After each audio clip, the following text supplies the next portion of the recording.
Você trabalha, trabalha e trabalha mais um pouco, contribui com o INSS com a esperança de receber uma aposentadoria digna lá na frente. E aí a gente se depara com uma notícia como essa daqui. Saiu no Globo, nova reforma da Previdência, veja os motivos para mexer mais uma vez nas regras de aposentadorias e pensões. Com o envelhecimento da população e queda na arrecadação do INSS, o próximo governo, em 2027, será obrigado a mudar de regime. Com isso, cara, a gente percebe que não tem como contar com um sistema de previdência, porque isso é uma loucura, beira a loucura. Então você precisa montar uma estratégia para que você possa ter a tua própria aposentadoria, porque se a gente pega e verifica hoje, atualmente, quem está aposentado não consegue viver dignamente com a aposentadoria que a pessoa recebe. Imagina nós que estamos trabalhando hoje e iremos nos aposentar lá na frente. Então, não tem como contar com o INSS. Então, nesse vídeo aqui, você vai entender como que você pode montar uma estratégia para ter uma renda lá na frente muito superior ao que o INSS vai pagar sem precisar investir R$ 2.000, R$ 5.000, R$ 10.000 por mês, tá? Um valor aí de R$ 300 já é mais que o suficiente para você construir uma aposentadoria digna lá na frente. E além disso, a gente também vai falar aqui sobre alguns pontos sobre a Previdência, como que ela funciona, tá? Então fica comigo até o final desse vídeo que está extremamente importante. Então, já deixa um dedo like aí se você é um investidor casca grossa e caso ainda não esteja inscrito no canal, é só apertar no botão vermelho aqui. Quando você aperta no botão vermelho, a carteira de investimentos já começa a subir. É uma loucura total. Então, experimenta aí, aperta no botão vermelho e você já vai ficar a par de tudo que acaba acontecendo no universo de investimentos, tanto no Brasil como no mundo, certo? Cara, quando a gente pega e verifica as reformas da Previdência, a gente percebe que desde quando eu nasci, foi lá em 93, tá? 1993, estou com 30 anos já, cara. Dá pra perceber que com essa carinha, muito menos, né? Aparenta muito menos, mas já tenho 30 anos, né? Então, desde que eu nasci, a Previdência já teve 7 reformas. Então, se a gente pega aqui e dá uma olhadinha no histórico delas, né? A gente percebe que em 93, os servidores públicos passaram a ter que contribuir. Olha só que absurdo, né? Os servidores sempre têm alguns privilégios, né? Então, naquela época, os servidores não eram obrigados a contribuir, eles tinham um sistema próprio lá, onde simplesmente o tempo de serviço acabava já contando.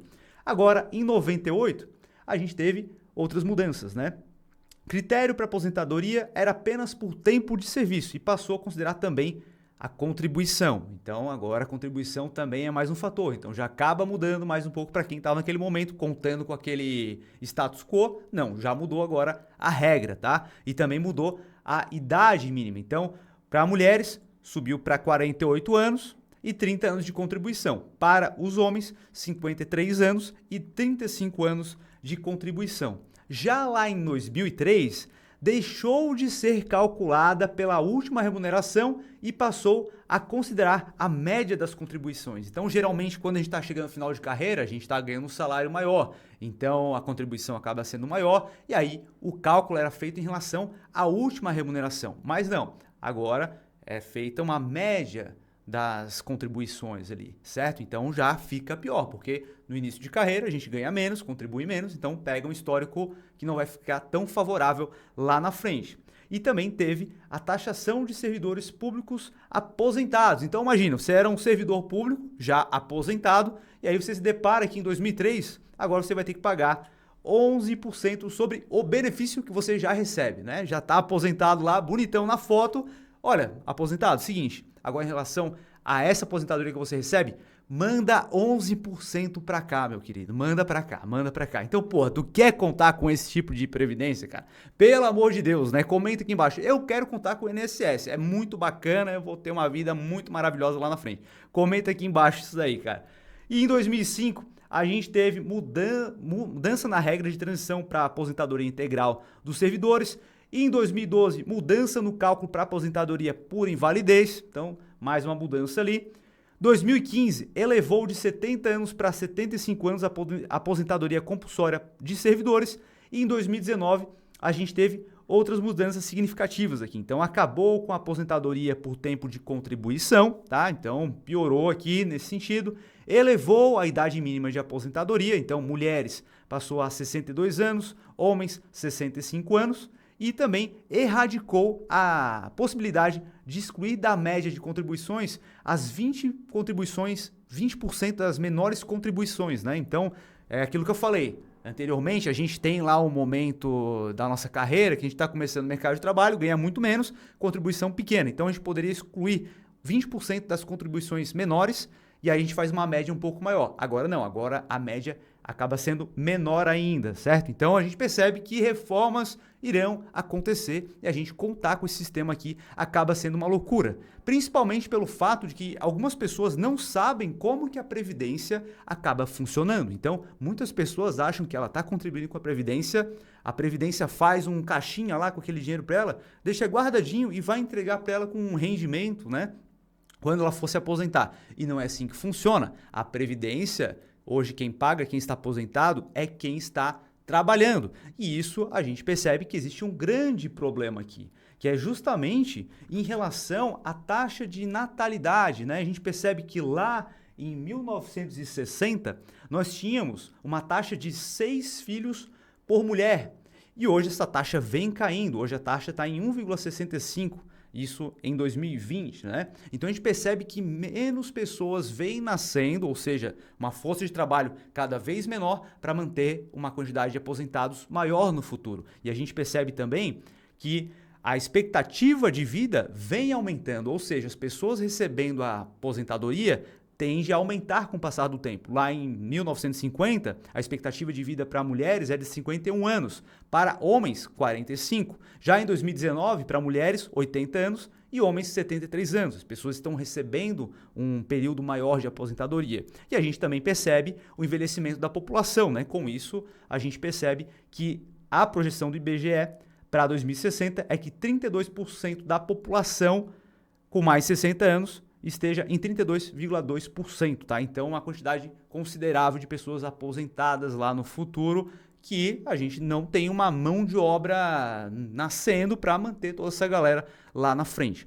certo? Então, esse é um problema estrutural bastante grande que nós temos aqui e a gente percebe que com isso, né, algumas pessoas acabam trazendo, pô, mas a Previdência, ela não é deficitária, a Previdência não tem problema, é somente uma questão que é mudar internamente algumas coisas ali. Na verdade, o que essa galera está querendo dizer é uma contabilidade criativa, tá? Mesma coisa que acaba acontecendo com o balanço da Americanas.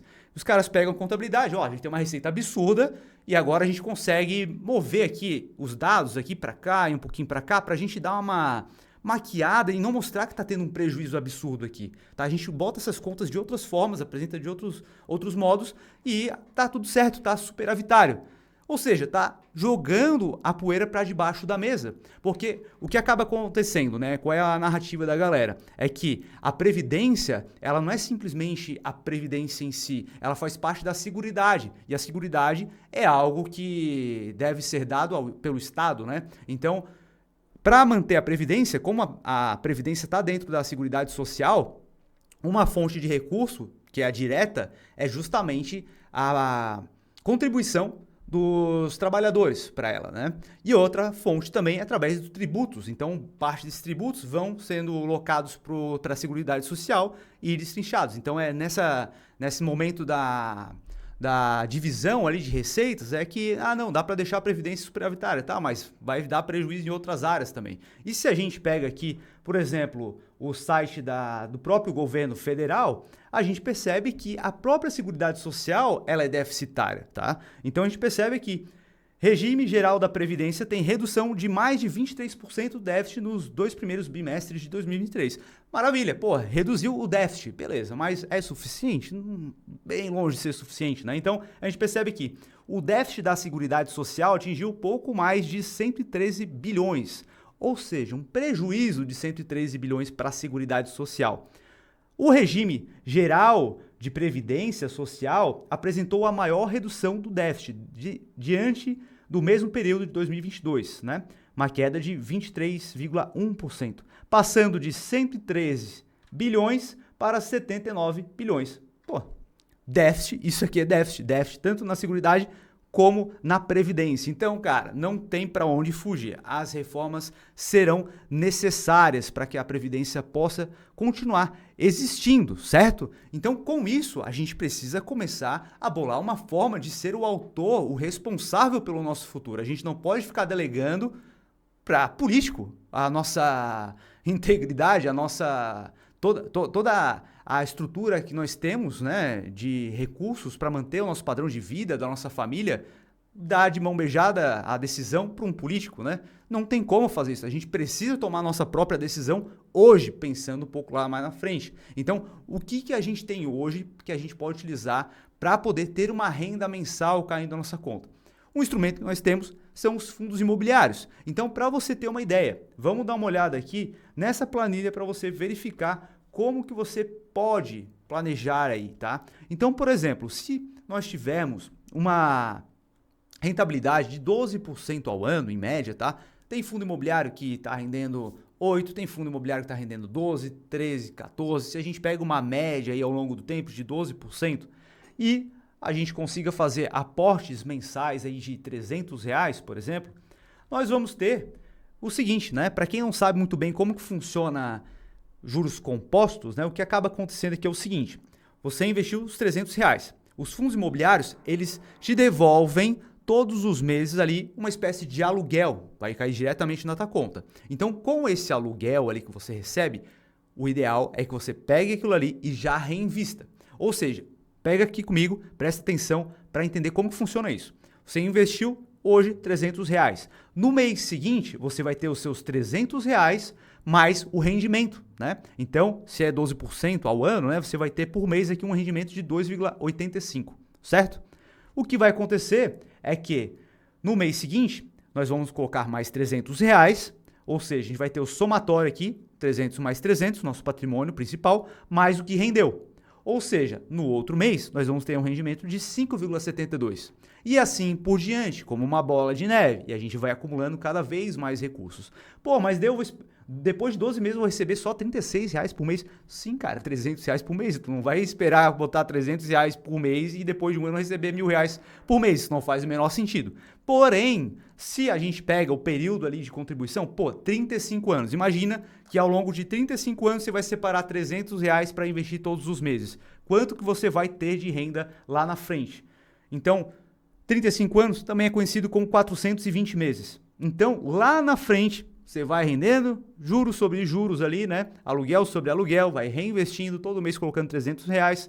Você vai ter lá na frente uma renda de 15.539. Pô, mas tem que levar em consideração a inflação. Pessoal, fundo imobiliário, fundo imobiliário de tijolo, quando o fundo imobiliário ele está sendo alugado para uma empresa, seja qual for o inquilino ali, os contratos são reajustados pela inflação, pelo IPCA, pelo IGPM. Esse valor aqui, ele vai estar atualizado lá na frente, tá? Da mesma forma que a Previdência, ela vai reajustar. Então, a gente consegue comparar esse valor aqui com o teto da Previdência hoje. Então, para se aposentar com teto, tem que contribuir com uma porrada lá. Então, se a gente bota, agora de cabeça, eu não sei qual que é a contribuição do teto. Porém, se a gente joga aqui, lá na frente vai ter um valor infinitamente maior. E além disso, a gente percebe o seguinte: o teu patrimônio lá na frente, investindo R$300 por mês em 35 anos, vai ser de 1,6 milhão. Tá? Então, cara, tu vai ter um patrimônio na tua mão. E aí, se tu for um velho bem malucão lá, cara, que se dane meus filhos, vou pegar minha grana aqui, vou viajar o mundo aqui e que se foda, tu pode fazer o que tu quiser. O dinheiro é teu, tá? Tu vai ter a tua renda mensal, caso tu queira, ou tu pode pegar e torrar tudo mesmo, né? É tu que manda, né, cara? O dinheiro é teu, tu faz o que tu quiser, tá? Então, cara, isso aqui é sensacional. A gente utilizar essa estratégia de fundos imobiliários para poder construir uma carteira é fundamental, certo, pessoal? Então, seguinte, se você curtiu o vídeo aqui até agora, faz o seguinte, deixa um dedo like aí, esmaga o like aí para fortalecer cada vez mais o canal. Se inscreva aqui no canal, fiquei com a garganta seca aqui, já engaguejei tudo aqui. Se inscreva aqui no canal para não perder mais nenhum vídeo, tá certo? É extremamente importante que você faça isso porque, né, tem uma porrada de canal que você está inscrito aí, e aí, se você não se inscrever, nunca mais vai cair de cara num vídeo nosso aqui, aí vai ficar vendo besteira e tudo mais e não vai agregar em nada, tá? Então, se quer um conteúdo que agregue, se inscreva aqui no canal, ativa a notificação. E agora eu vou deixar um vídeo que eu acredito vai gostar bem aqui embaixo, beleza? Então, te vejo no próximo vídeo. Um abraço e até mais.